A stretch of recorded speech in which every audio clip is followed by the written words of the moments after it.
بسم اللہ الرحمن الرحیم۔ سامعین مکرم، سوال یہ پوچھا جاتا ہے کہ یہ جو کاروبار ہے، یعنی پرافٹ کا کاروبار ہے، اس میں انویسٹمنٹ کر دیتے ہیں، یعنی پیسہ لگا دیتے ہیں۔ مثال کے طور پر ایک شخص نے کسی کو کہا کہ میں آپ کو 10 لاکھ روپے دیتا ہوں،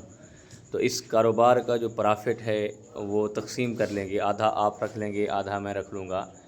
تو اس صورت میں شرعی حکم کیا ہے اور شریعت اس بارے کیا کہتی ہے؟ دیکھیں، سب سے پہلی بات تو یہ ہے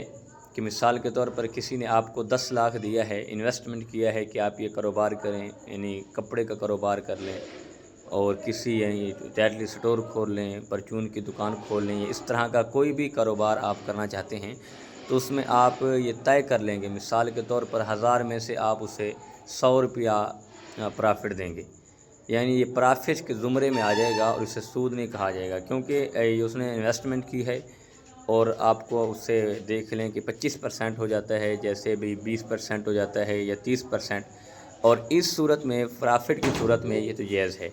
اور یاد رکھیں، اگر اس کو آپ مزید یعنی کہ فکس کر لیں کہ مجھے آپ کا نقصان ہو یا آپ کو نفع ہو تو مجھے یہ آپ کو لازمی دینا ہوگا، یہ پھر اسے سود کے زمرے میں لایا جاتا ہے، یہ سود ہے۔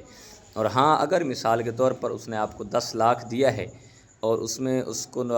کاروبار میں نقصان آ گیا ہے اور نقصان کے زمرے میں وہ نقصان آپ برداشت کریں گے،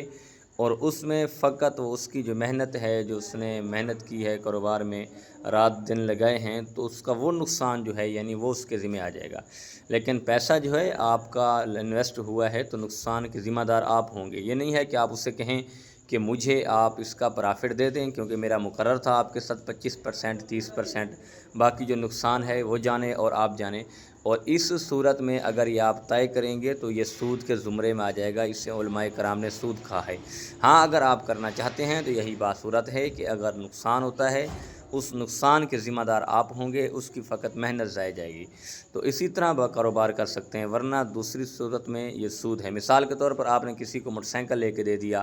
کہ یہ میں آپ کو موٹر سائیکل لے کر دے رہا ہوں، مجھے یعنی نقد میں 1,50,000 کا ہے، تو آپ اس سے کہیں کہ میں 1,80,000 لوں گا، اور اس صورت میں آپ اسے قسطیں بنا دیں، مثال کے طور پر 15,000 روپے ماہانہ قسط بن جاتی ہے،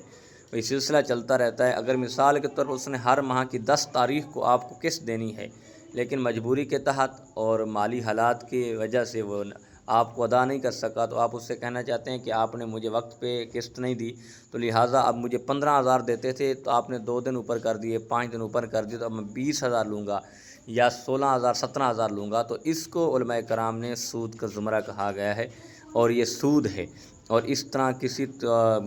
صورت میں بھی شریعت نے اجازت نہیں دی۔ ہاں، اگر آپ اسے رعایت کر دیتے ہیں، آپ اسے